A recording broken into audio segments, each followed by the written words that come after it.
ہم تمام دوست لفظ جمعن کی روشنی میں اپنی زندگی سے متعلق قرآن کریم سے، اپنے رسول سے کچھ سیکھنے کی، کچھ سمجھنے کی کوشش کر رہے ہیں۔ آج جمعے کی اس نشست میں بھی لفظ جمعن کو سامنے رکھتے ہوئے زندگی کے کچھ گوشوں کو بے نقاب کرنے کی میں کوشش کروں گا۔ موجودہ حالات کے تناظر میں پشاور میں انسانیت سوز ایک واقعہ اور حادثہ رونما ہوا، 100 سے زیادہ جانیں چلی گئیں اور مستقل پاکستانی قوم پر میدان معیشت میں بم گر رہے ہیں۔ تو حالات کے تناظر میں لفظ جمعن کی تشریح کرنے کی کوشش کروں گا۔ میں انشاءاللہ یہاں کھڑے ہو کر پوری ہمدردی کے ساتھ، دل سوزی کے ساتھ گفتگو کروں گا۔ سننے والوں کی بھی پوری کوشش ہونا چاہیے کہ اس دل سوزی میں وہ شریک ہو، حصے دار ہو، اور وہ بھی اللہ اور اس کے رسول کے فرامین کو، احکامات کو سمجھنے کی کوشش کرے، اور اللہ تعالی ہر مسلمان کو عمل کرنے کی توفیق عطا فرمائے۔ میں نے آپ کو بتایا تھا کہ جمعن کا جو لغوی معنی ہے، ڈکشنری میننگ، وہ ہے چند چیزوں کو اکٹھا کر دینا، یعنی انسانوں کو ایک گروہ میں جمع کر دینا، انسانوں کو ایک گروپ کی شکل دے دینا، یہ ہے لفظ جمعن۔ قرآن سے ایک مثال لیتے ہیں اور اس کا لغوی معنی مزید سمجھتے ہیں۔ سورہ یوسف کی آیت نمبر 83 ہے، جس کا سیاق و سباق کچھ یوں ہے کہ یعقوب علیہ السلام کے 12 بیٹے ہیں، یوسف، بنیامین اور ان کے علاوہ 10 مزید صاحبزادے مختلف بیویوں سے۔ سب سے پہلے یوسف علیہ السلام بچھڑ گئے، اس کے بعد یعقوب علیہ السلام، بنیامین اپنے بھائیوں کے ساتھ مصر گئے اور مصر میں وہ دھر لیے گئے، روک لیے گئے۔ بڑے بھائی نے واپس آنے سے انکار کر دیا کہ جب تک میرے والد مجھے مصر سے واپس آنے کی اجازت نہیں دیں گے میں ان حالات میں نہیں جا سکتا۔ اب 3 بیٹے یعقوب علیہ السلام کے ان سے جدا ہیں۔ اس موقع پر یعقوب علیہ السلام فرماتے ہیں فصبر جمیل، میں صبر کروں گا اور اچھا صبر کروں گا۔ عسى الله ان يأتيني بهم جميعا، قریب ہے کہ اللہ رب العالمین ایک مرتبہ پھر ان سارے بیٹوں کو میرے پاس جمع کر دے۔ تو جمع کا مطلب ہوتا ہے مختلف چیزوں کو یا انسانوں کو ایک گروپ میں جمع کر دینا۔ اب لفظ جمعن کی میں نے تشریح کرنی ہے موجودہ حالات کے تناظر میں۔ تو سب سے بنیادی بات، سب سے پہلی بات جو میں آپ کے گوشے گزار کرنا چاہوں گا کہ اس وقت ضرورت ہے پوری مسلم دنیا اور خاص کر پاکستانی مسلمان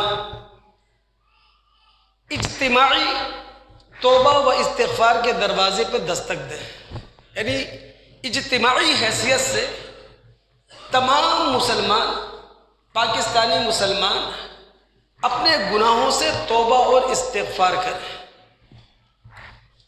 دیکھیں اللہ رب العالمین کی متضاد صفات ہیں، ڈیفرنٹ کوالٹیز ہیں رب العالمین کی۔ اللہ رب العالمین ایک طرف عزیز، قہار، جبار، ذو انتقام ہے، اور دوسری طرف اللہ رب العالمین کی صفات ہیں، رحمان ہے، رحیم ہے، غفور ہے، غفار ہے۔ رب العالمین اگر کسی شخص یا کسی گروہ انسانی پر اپنی قہاری، اپنی جباری، اپنی عزیزی اور اپنے انتقام کی بارش کرتا ہے تو یہ اللہ تعالیٰ کے علم، اللہ تعالیٰ کی حکمت اور اللہ رب العالمین کے عدل و انصاف کے عین مطابق ہوا کرتا ہے۔ اور اگر اللہ رب العالمین کسی انسان یا کسی گروہ انسانی کے ساتھ رحمانی، رحیمی، غفوری، غفاری کا معاملہ رکھتا ہے تو یہ بھی رب العالمین کے علم کا تقاضا ہوتا ہے، اللہ تعالیٰ کی حکمت کا تقاضا ہوتا ہے، اللہ رب العالمین کے عدل و انصاف کا تقاضا ہوتا ہے۔ پاکستانی قوم نے اجتماعی حیثیت سے توبہ اور استغفار کا دروازہ کھٹکھٹاتے ہوئے یہ ثابت کرنا ہے کہ پاکستانی قوم من حیث المجموع اللہ رب العالمین کی رحمانی، اللہ رب العالمین کی رحیمی، رب العالمین کی غفوری اور رب العالمین کی غفاری کی حقدار ہے۔ اب دیکھیں، خالق ارض و سما نے نا امیدی کے گھٹا ٹوپ اندھیرے میں ہمارے لیے ایک امید کا دیا روشن کیا ہے، امید کا چراغ روشن کیا ہے۔ ہم مطالعہ کرتے ہیں سورہ زمر کی آیت نمبر 54 کا۔ رب العالمین نبی علیہ الصلاۃ والسلام سے کہلواتے ہیں، قل یا عبادی، اے نبی صلی اللہ علیہ وسلم ان سے کہہ دیجئے کہ وہ بندے جنہیں خالق و ارض و سما نے وجود دیا ہے، الذین اسرفوا علی انفسہم، اگر انہوں نے اپنی جانوں پر ظلم کر لیا ہے، اپنی جانوں کے ساتھ زیادتی کر لی ہے، تو لا تقنطوا من رحمت اللہ، اللہ تعالیٰ کی رحمت سے مایوس ہونے کی ضرورت نہیں ہے۔ ان اللہ یغفر الذنوب جمیعا، وہ خالق ارض و سما تمام گناہوں پر معافی کا قلم چلا دینے والا ہے۔ وہ اللہ رب العالمین تمام گناہوں پر پردہ ڈال دینے والا ہے، تمام جرائم سے اللہ رب العالمین پردہ پوشی کرنے والا ہے۔ انہ هو الغفور الرحیم، اس لیے کہ اس کی صفت یہ ہے کہ وہ معاف کرنے والا ہے، وہ رحم کرنے والا ہے۔ اس آیت کی روح کو اگر آپ پانا چاہیں، اگر اس آیت کی گہرائی میں آپ اترنا چاہیں، تو ایک روایت ہے مسند احمد اور بحیقی کے حوالے سے، ثوبان رضی اللہ تعالیٰ عنہ اس روایت کے راوی ہیں، وہ کہتے ہیں کہ نبی علیہ الصلاۃ والسلام نے فرمایا، ما احب ان لی الدنیا بہذہ الآیہ، مجھے اگر ساری دنیا مل جائے، پوری دنیا مل جائے، اس آیت کے مقابلے میں مجھے پوری دنیا کے ملنے پر اتنی خوشی نہ ہو جتنی خوشی مجھے اس آیت کے ملنے پر ہوئی ہے۔ یعنی یہ امید کا ایک دیا ہے جو خالق ارض و سما نے ہم پاکستانی مسلمانوں کے سامنے اس زمانے کے اندر جلا رکھا ہے۔ رسول کو اس آیت کے نزول پر اتنی خوشی ہوئی ہے کہ دنیا مل جاتی ہے، رسول اتنے خوش نہ ہوتے۔ جب رسول نے یہ بات کہی تو ایک شخص کہنے لگا، اللہ کے رسول فمن اشرکا، اگر کسی شخص نے شرک کر رکھا ہو، شرک فی الذات ہو، شرک فی الصفات ہو، شرک فی الحقوق ہو، شرک فی الاختیارات ہو، تو اللہ کے رسول کیا معافی مانگنے سے وہ شرک بھی معاف ہو جاتا ہے؟ اللہ کے رسول کچھ دیر خاموش ہے، اور اس کے بعد اللہ کے رسول نے فرمایا، الا ومن اشرکا، ہاں توبہ اور استغفار سے شرک بھی معاف ہو جاتا ہے۔ ثلاث مرات یہ بات آپ نے 3 مرتبہ کہی۔ ہمارے رسول صلی اللہ علیہ وسلم نے کس طرح توبہ اور استغفار کے دروازے پر دستک دینے کے لیے ہمیں آمادہ کیا، تیار کیا، کیونکہ سب سے بڑی ضرورت اس بات کی ہے کہ ہم اپنی غلطیوں کا اعتراف کریں، ہم اپنے گناہوں کا اقرار کریں۔ یقین جانیے ہم مرکز پر اس وقت تک جمع نہیں ہو سکتے جب تک کہ ہمیں احساس نہ ہو اس بات کا کہ ہم غلط تھے۔ جب مجھے اصرار ہو کہ جناب میں غلط تھا ہی نہیں، جب میں لڑوں اور جھگڑوں کہ میں آج تک صحیح ہوں، تو کبھی بھی توبہ اور استغفار کے دروازے کے اوپر ہم جا نہیں سکتے، اس کو کھٹکھٹا نہیں سکتے، اپنی غلطیوں کا اعتراف کرنا پڑے گا۔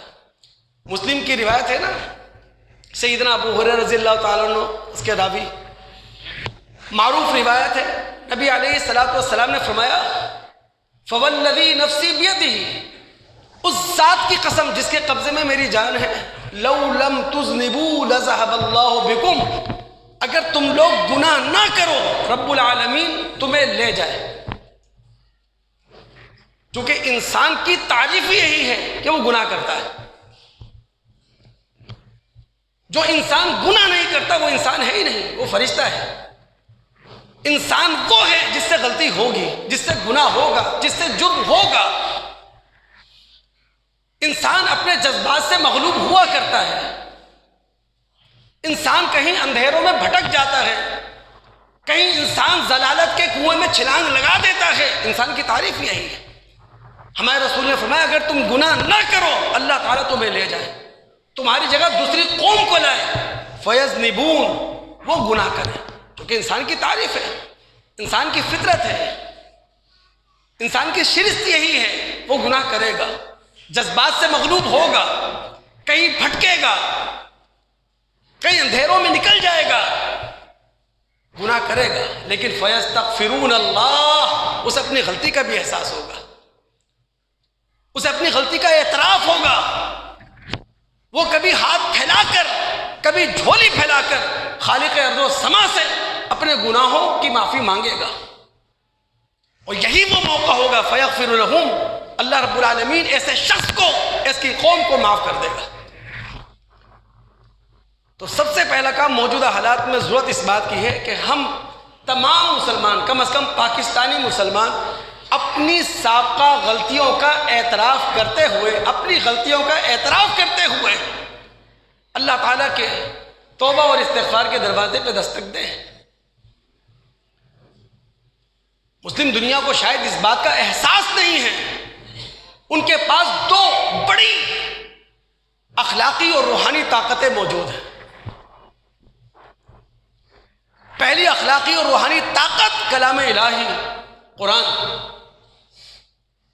دوسری اخلاقی اور روحانی طاقت محمد الرسول اللہ صلی اللہ علیہ وسلم کی نبوت اور رسالت. اتنی عظیم اخلاقی اور روحانی طاقتیں ہونے کے باوجود ہم عیسیٰ علیہ السلام کی بچھڑی ہوئی بھیڑیں بنے ہوئے ہیں. کوئی چرواہا آئے گا، کوئی گڈریا آئے گا، ان بکھری ہوئی بھیڑوں کو ایک مرتبہ پھر جمع کرے گا. اتنی عظیم طاقت ہے. اگر پہلی روحانی اور اخلاقی طاقت کی اسپرٹ سمجھنا ہو، قرآن کلام الہی، ہم اترتے ہیں سورہ یونس، آیت نمبر 57، آیت نمبر 58. یہاں سیاق و سباق میں یہ بات رہے کہ اللہ تعالیٰ نے انسانوں کو نوازنے کے لیے اپنے کرم، اپنی عطا اور اپنی بخشش کا دریا روا کر رکھا ہے. اور ہر انسان اللہ رب العالمین کے کرم کے دریا سے، جود کے دریا سے، عطا کے دریا سے حاصل کرنے میں لگا ہوا ہے. اپنی ضروریات، اپنی آسائشات پوری زندگی کھپا رہا ہے، پوری زندگی گھلا رہا ہے، اپنی تمام توانائیاں نچوڑ رہا ہے. لیکن اللہ تعالیٰ فرماتے ہیں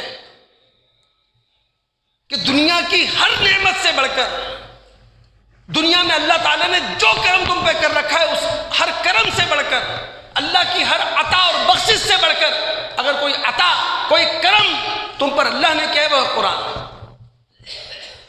یا ایھا الناس قد جاءتکم موعظۃ من ربکم، اے انسانوں اللہ تعالیٰ کی طرف سے موعظت تمہارے پاس آئی ہے، نصیحت، خطرات سے تمہیں بچا رہی ہے، ہلاکتوں سے تمہیں بچا رہی ہے، تباہی کے گڑھوں سے تمہیں دور کر رہی ہے.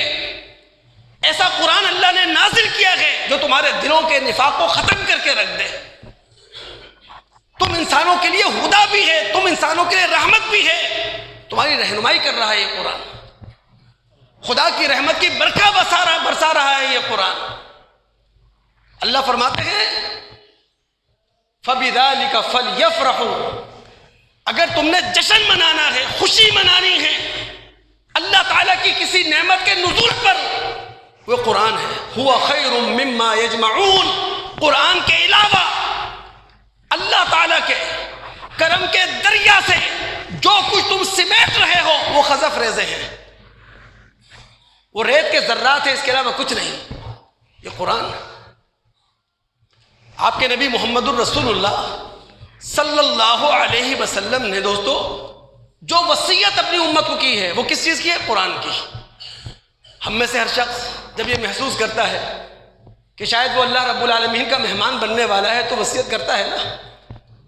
ہمارے گھر کے بڑے جب رب العالمین کی طرف رخت سفر مانتے ہیں تو وہ بھی ہمیں کچھ وصیتیں کر کے جانتے ہیں۔ ہمارے رسول نے امت کو اگر وصیت کی تو وہ قرآن کی ہے۔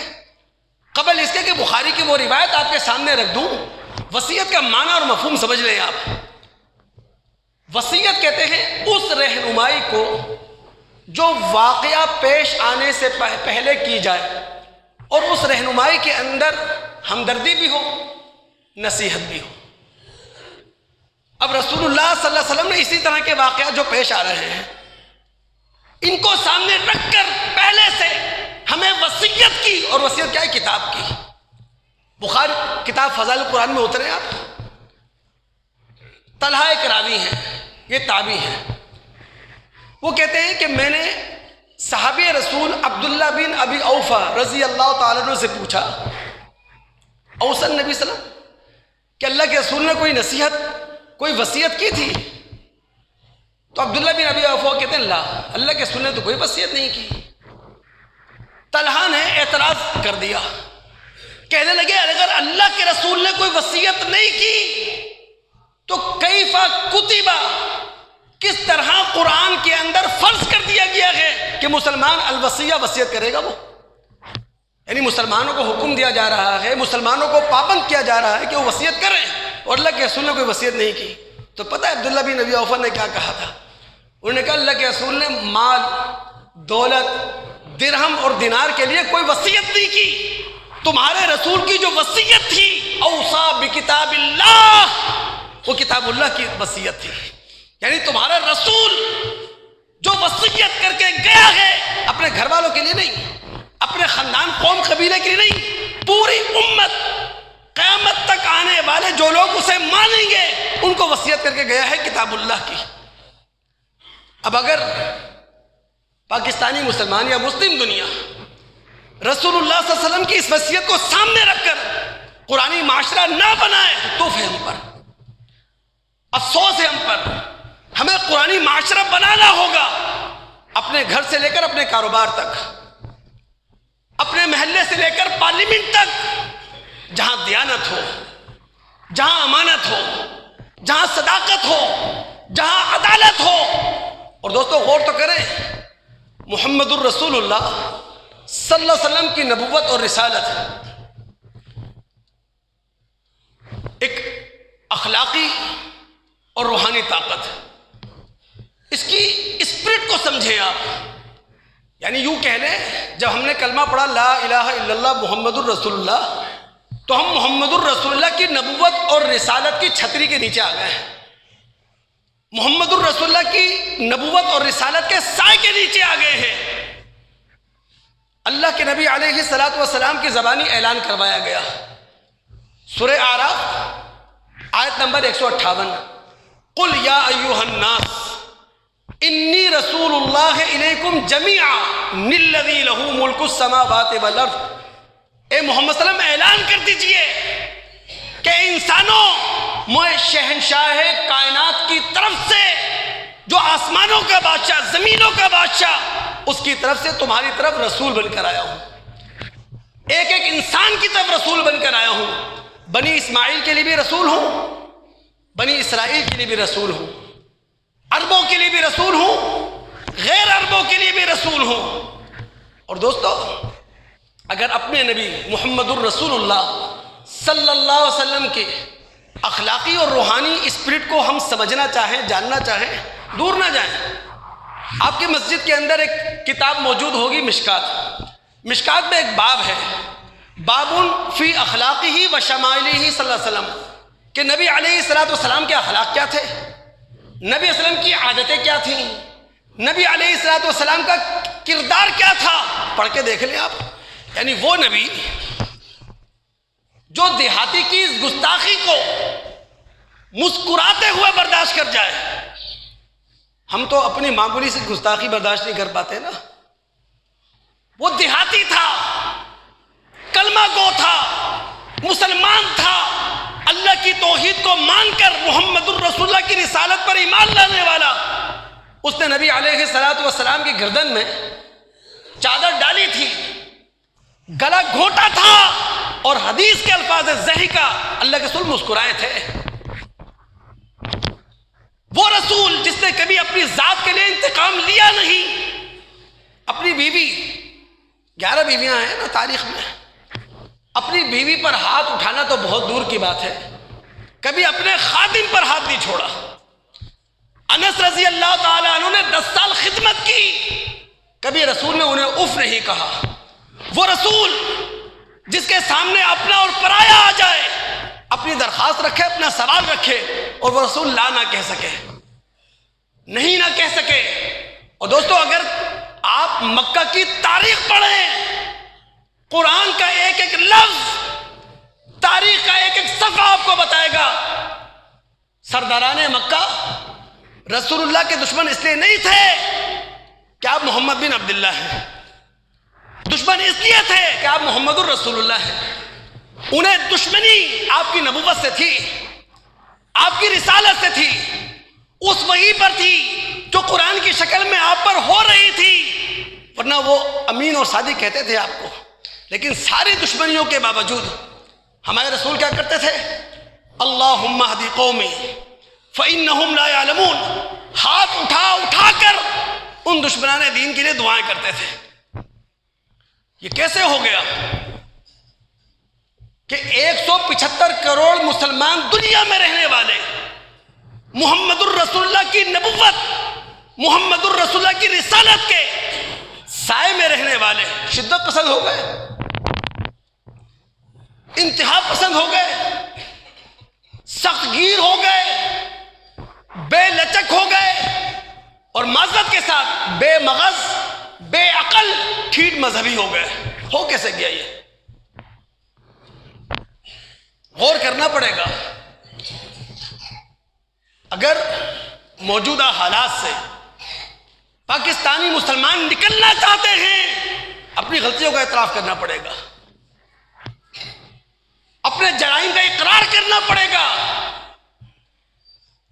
یہ جو انسانیت سوز واقعہ پشاور کے اندر پیش آیا، کیا پاکستان کی 75 سالہ تاریخ کا کوئی پہلا واقعہ ہے؟ ان گنت لا تعداد ایسے واقعات پیش آ چکے ہیں، اور یہ اس بات کی علامت ہے پاکستان ضرور لا الہ الا اللہ کی بنیاد پر بن گیا، لیکن اخلاقی اور روحانی لحاظ سے زوال سے نہیں نکال سکا اپنے آپ کو. پاکستان بن گیا لا الہ کی بنیاد پر، لیکن اخلاقی زوال کا ہم اول دن سے شکار ہیں. کبھی غور تو کیجیے گا دوست، جب 100 سے زائد گھرانوں سے جنازے اٹھے ہوں، اس ماں کی آنکھوں پر غور کیجیے گا، آنسو رک نہیں رہے ہوں گے، خون بن کر ٹپک رہے ہوں گے. ان یتیم بچوں کا خیال کیجیے گا جن کا کون پوچھنے والا ہے. ان بوڑھے باپ جنہوں نے جوان لاشوں کو کندھا دیا ہے. تصور کیجیے کبھی وہ سب کیوں ہوا؟ ایک مفاد پرست ٹولے نے، ناراضگی معاف، جو میں نے سمجھا، ایک مفاد پرست ٹولے نے ڈالر لے کر ہمیں یہ سبق پڑھایا غیر مسلم کافر ہے اور کافر واجب القتل ہے. 75 سال سے پاکستان کی پالیسی یہی ہے، ہر جگہ جہاد کا نام لے کے اتر جاتے ہیں میدان میں. یہ سب جہاد افغانستان کے انڈے بچے ہیں جو ہم بھگت رہے ہیں. ڈالر کس نے بنائے؟ 11 سالہ لڑائی کا فائدہ کس کو ہوا؟ سارا فائدہ امریکہ سمیٹ کے لے گیا، یورپ سمیٹ کے لے گیا. خطہ کون سا پریشان ہے؟ ایشیا کا. مصائب کون جھیل رہے؟ پاکستان.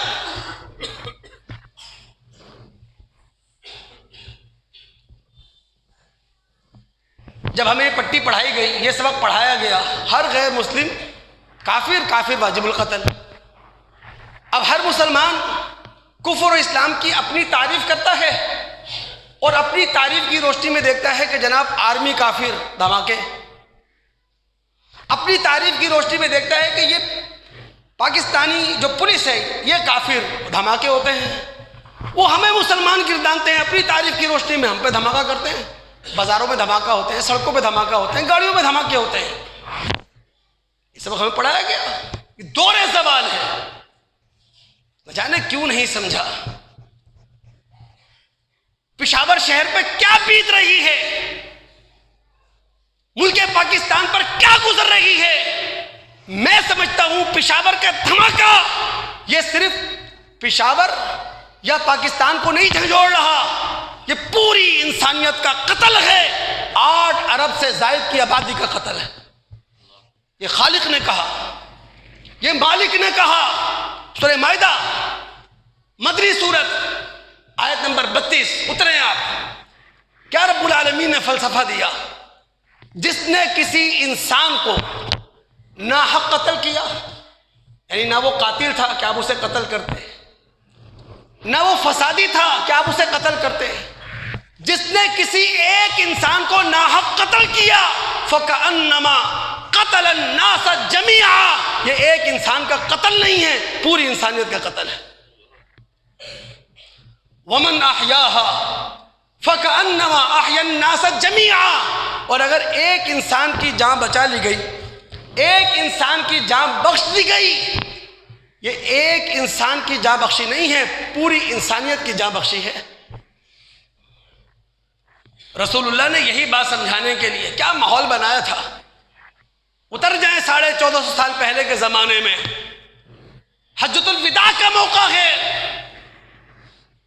اعلیٰ ترین مسلمان، مثالی کردار رکھنے والے مسلمان محمد الرسول اللہ کے سامنے ہیں۔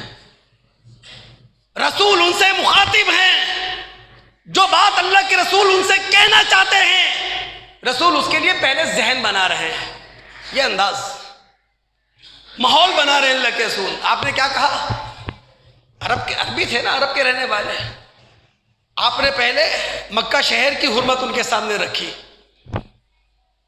آپ نے پہلے ذوالحج کے مہینے کی حرمت ان کے سامنے رکھی، آپ نے پہلے یوم النہار کے دن کی حرمت ان کے سامنے رکھی، اور جب اردوں کے سامنے شہر مکہ کی حرمت رکھ دی، ذوالحج کے مہینے کی حرمت رکھ دی، یوم النہار کے دن کی حرمت رکھ دی، پھر رسول نے کہا کہ تمہاری جان، تمہارا مال، تمہاری عزت ایک دوسرے پر اس طرح حرام ہے کہ حرمت یومکم ھذا فی بلدکم ھذا فی شہرکم ھذا، جس طرح اس مہینے کی حرمت، اس شہر کی حرمت، اس دن کی حرمت۔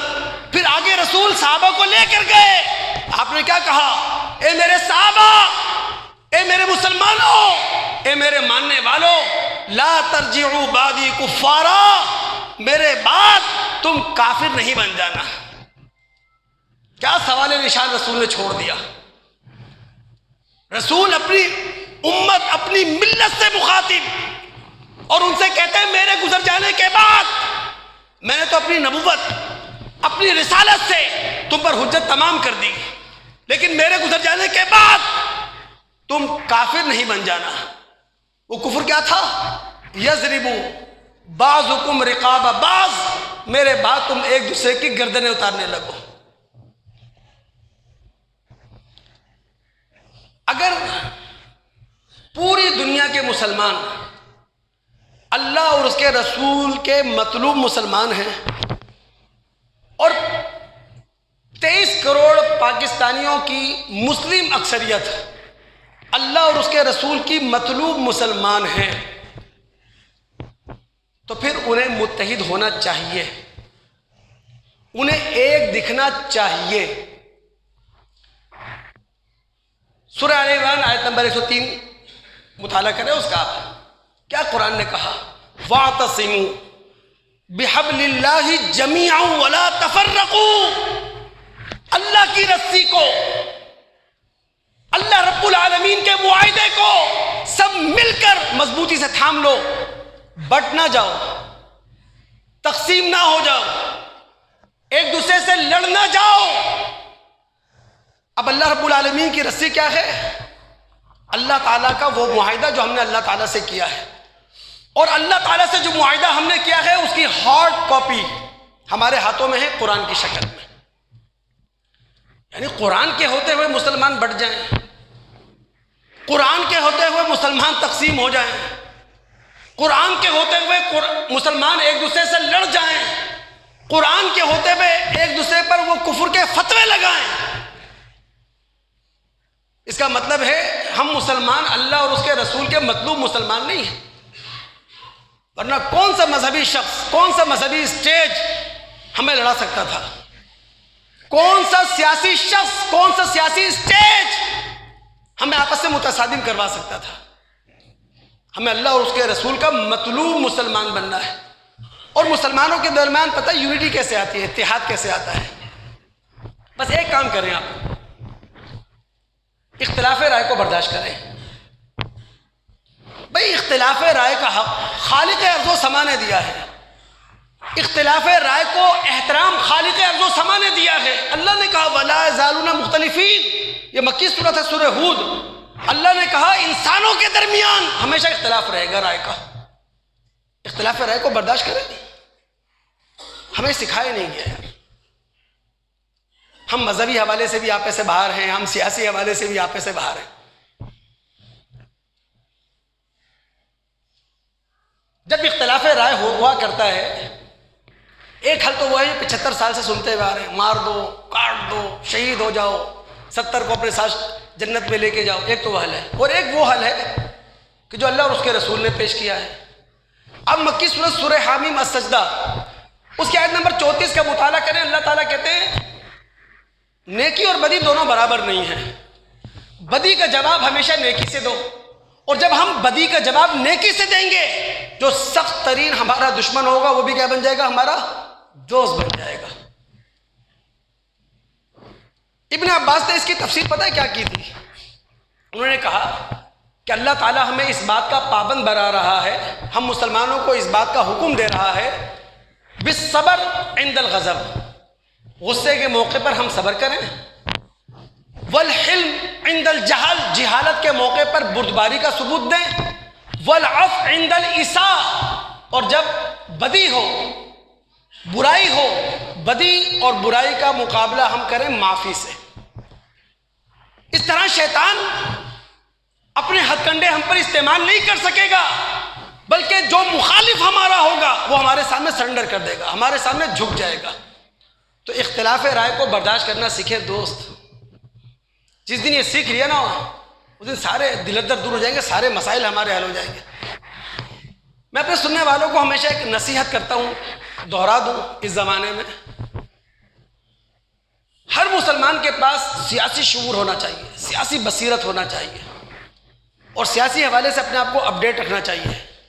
لیکن پاکستان کی موجودہ بھیانک جو سیاست ہے، اس میں کبھی آپ عملاً حصہ نہ لیں۔ عملاً حصہ کیا ہوتا ہے کہ آپ کو نعرے لگانا پڑیں گے، جھنڈے لہرانا پڑیں گے، تقریریں سننا پڑیں گی، آپ کو کسی کو ڈیفینڈ کرنا پڑے گا۔ تو عملی سیاست میں کبھی بھی حصہ نہ لیں، یہ وقت کا تقاضا ہے۔ یعنی پاکستان کے معاشی حالات کیا ہیں، اور سیاسی مخالفین ایک دوسرے پر نااہلی کا الزام، بے شرف الزامات، تو میں چل رہی ہے، طوفان بدتمیزی مچا ہوا ہے۔ یعنی 23 کروڑ پاکستانی عوام کا دکھڑا کسی کو نہیں ہے، سرپرائز دیے جا رہے ہیں ان گئے گزرے حالات کے اندر، بدلے لیے جا رہے ہیں ایک دوسرے سے، اور اپنا پروٹوکول ختم نہیں ہو رہا، اپنی شہنشاہیت ختم نہیں ہو رہی، اپنی اعلیٰ تر جو زندگی ہے جس کا تصور شاید ہم خواب میں دے سکیں، وہ ان سے چھوٹ نہیں رہی۔ وہ شہزادے بنے ہوئے، شہزادیاں بنی ہوئی، ہم بیوقوف نعرے لگا رہے ہوتے ہیں ان کے پیچھے۔ تو عملی سیاست میں حصہ نہ لیں۔ یہ جو ہم نعرے سنتے ہیں نا، پاکستانی قوم، پاکستانی عوام، میرے پاکستانی دوستو، یہ سب ڈھکوسلے ہیں۔ میں قرآن کی طرف آپ کو لے کے جا رہا ہوں۔ یہ کوئی نئی باتیں نہیں ہیں کہ روٹی کپڑا مکان کا نعرہ لگا کر ہمیں اپنا کیا جائے گا، نئے پاکستان کا حوالہ دے کر ہمیں اپنی طرف گھسیٹا جائے گا، قرض اتارو، ملک سنوارو کا نعرہ لے کر ہمیں اپنی جانب راغب کریں، کوئی نئی باتیں نہیں ہیں، یہ ہر دور میں ہوتا رہا ہے۔ ویسے تو عوام کیا ہوتی ہے؟ کل انعام، بھیڑ بکریاں لیڈروں کی نگاہ میں۔ ہماری حیثیت غلاموں زیادہ نہیں ہوتی، ہم قلی ہوتے ہیں، صرف مال اٹھانے والے، بار برداری کرنے والے۔ لیکن جب مصیبت آتی ہے ان پر تو پھر میری عوام، میری قوم کے لوگوں، پاکستانیوں، آپ اتریں سورہ طٰہٰ آیت نمبر 63 اور 64، دماغ حاضر رکھیے گا آپ، جو بات میں سمجھانا چاہتا ہوں۔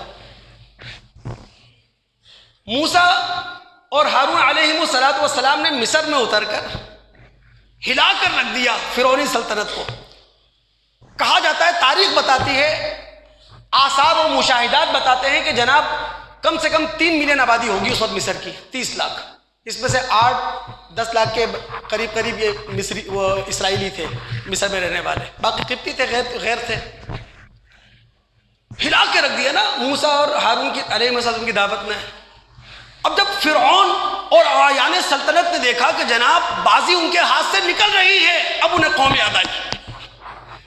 اب انہوں نے سارے جادوگر، بڑے بڑے ماہر بلا کے دیے، اور پتہ ہے خطاب کیسے کیا فرعون نے؟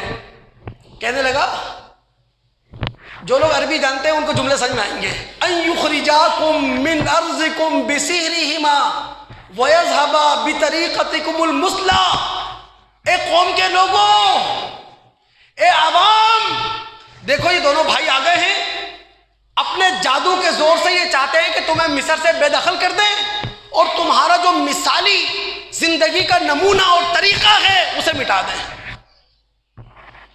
یہ جو قوم یاد آئی تھی فرعون اعیان سلطنت، کب آئی تھی؟ جب موسیٰ اور ہارون نے چیلنج دے دیا، اب قوم یاد آ گئی۔ تو یہ وقت معذرت کے ساتھ اس نہیں ہے کہ ہم کسی کے پیچھے نعرے لگائیں گے، جھنڈے لہرائیں گے۔ ہاں، شعوری سیاست ہمارے پاس ہونی چاہیے، فکری سیاست ہمارے پاس ہونا چاہیے، سیاسی بصیرت ہمارے پاس بالکل ہونا چاہیے۔ میں تو بلکہ یوں کہوں گا کہ اگر پاکستانی قوم اپنے آپ کو بدلنا چاہتی ہے تو وہ ڈیزرٹ تھراپی سے باہر آئے، ایجوکیشنل تھراپی کی طرف جائے۔ ڈیزرٹ تھراپی کی اب ضرورت نہیں ہے آپ کی۔ دیکھیں نا، موسیٰ علیہ السلام اپنی قوم کو لے کر نکلے مصر سے، اور انہوں نے 40 سال تک کہاں رکھا قوم کو؟ صحرا کے اندر، ان کی تعلیم کے لیے، ان کی تربیت کے لیے، ان کے اخلاقی زوال کو ختم کرنے کے لیے۔ لیکن معذرت کے ساتھ یہ قبل از تاریخ کا دور نہیں ہے، یہ ٹیکنالوجی کا دور ہے، یہ سائنس کا دور ہے۔ اب یہاں ڈیزرٹ تھراپی نہیں چلے گی، اب یہاں ایجوکیشنل تھراپی چلے گی کہ آپ کو تعلیمی حوالے سے اپنی قوم کو کھڑا کرنا ہے۔ اور یہی پالیسی نہیں ہے ہماری۔ جو حکومتی رکھ رکھاؤ یا جن کے پاس حکومت ہوتی ہے وہ تو قوم کو پڑھانا نہیں چاہتے نا، پھر نعرے کون لگائے گا؟ بھائی جاپان میں نعرے نہیں لگاتے نا لوگ، چائنا میں کون نعرے لگاتا ہے؟ اور کہاں اسٹیج سجتے ہیں؟ یورپ کے اندر کہاں ایسا ہوتا ہے؟ اگر یورپ کی طرح ہمیں پڑھا دیا جائے، چائنا اور جاپان کی طرح تعلیمی حوالے سے ہمیں کھڑا کر دیا جائے تو ہم نعرے کون لگائے گا؟ تو ہمیں تو یہ لوگ پڑھانا ہی نہیں چاہتے نا۔ تعلیم کو انہوں نے کیا بنا دیا؟ بزنس۔ اللہ کی قسم تعلیم بزنس ہے۔ پیسہ ہے تو تعلیم خرید لو، پیسہ نہیں ہے آپ کا بچہ میٹرک کرنے کے بعد بھی نہ اردو میں اپلیکیشن لکھ سکتا ہے نہ انگریزی میں لکھ سکتا ہے، تو کیا پڑھا اس نے میٹرک کر؟ یہاں کاپی کلچر چلتا ہے۔ اگر پاکستانی قوم کو کھڑا کرنا ہے تو خدا را اس کا ایک ہی علاج ہے، اور وہ تعلیم۔ مسجدوں میں، مدرسوں میں ان کو ایمان اور اسلام کی تعلیم دی جائے، اسکول، کالج، یونیورسٹیوں میں انہیں سائنس اور ٹیکنالوجی کی تعلیم دی جائے، یہ ہے بہترین۔ اور آخری بات مجھے کہنے کا موقع دے دیں معذرت کے ساتھ۔ دیکھیں، میں الجم پہ گفتگو کر رہا ہوں نا، جس کا معنی ہوتا ہے جمع کرنا۔ قرآن کے اندر قیامت کے مختلف نام ہیں، ان مختلف ناموں میں سے ایک نام ہے یوم الجم۔ اور قیامت کو یوم الجم اس لیے کہا جاتا ہے کہ اس دن اول تا آخر سارے انسان جمع کر دیے جائیں گے۔ اگر سورہ شورى کی آیت نمبر 7 کا آپ مطالعہ کریں تو اللہ رب العالمین نبی علیہ الصلوۃ والسلام سے کہتے ہیں، اے محمد صلی اللہ علیہ وسلم، ہم نے یہ قرآن عربی زبان میں آپ پر نازل کیا تاکہ آپ عرب کی جو مرکزی بستی ہے مکہ، وہاں کے رہنے والوں کو ڈرا دیں، اور اس مرکزی بستی کے آس پڑوس میں رہنے والے جو عرب ہیں آپ انہیں بھی وارن کر دیں، انہیں خبردار کر دیں۔ وَتُنذِرَ يَوْمَ الْجَمْعِ لَا رَيْبَ فِيهِ، اور اے محترم یوم الجمع قیامت سے بھی لوگوں کو خبردار کر دیں جس کے آنے میں کوئی شک نہیں ہے۔ اور جب یوم الجمع آ جائے گا، پڑھیں سورہ معارج، کوئی دوست دوسرے دوست کے کام نہیں آئے گا۔ یود المجرم، مجرم یہ چاہے گا آج اولاد جہنم میں جائے، آج بیوی جہنم میں جائے، آج بھائی بند جہنم میں جائیں، آج خاندان جہنم میں جائے، بلکہ ومن فی الارض جمیعا ثم ینجی، سارے انسان جہنم میں چلے جائیں وہ بچا لیا جائے۔ اور یہ وہ وقت ہوگا جب جہنم مجرموں کو اپنی لپیٹ میں لے رہی ہوگی۔ وہ مجرم کون ہوں گے؟ وَجَمَعَ فَأَوْعَى، جنہوں نے مال جمع کیا اور سینت سینت کر سنبھال کر رکھا۔ دیکھیں مال کوئی بری چیز نہیں ہے، اس پر کبھی گفتگو کریں گے ہم۔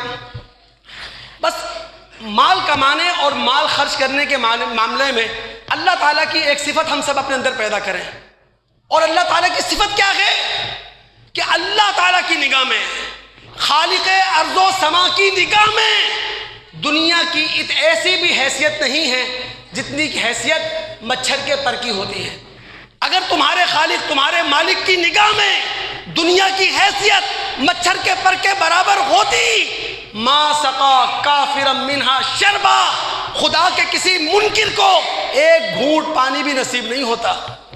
تو لہٰذا مال کمانے کے معاملے میں ہم اندھے نہ ہوں، مال خرچ کرنے کے معاملے میں بھی ہم اندھے نہ ہوں، بلکہ مال کمائیں آنکھیں کھول کر، کیا ہمارے لیے حلال ہے، کیا ہمارے لیے حرام ہے، کیا ہمارے لیے جائز ہے، کیا ہمارے لیے ناجائز ہے۔ بالکل اسی طرح جب مال خرچ کریں تب بھی آنکھ کھلی رکھیں کہ کس کو دینا ہے کس کو نہیں دینا۔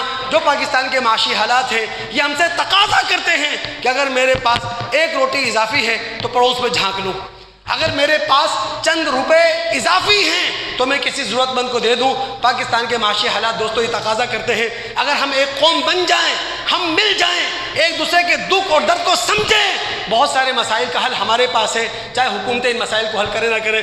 اللہ رب العالمین سے دعا ہے کہ اللہ ہمیں سننے کے بعد سمجھنے کے بعد عمل کرنے کی توفیق عطا فرمائے۔ السلام علیکم ورحمۃ اللہ وبرکاتہ۔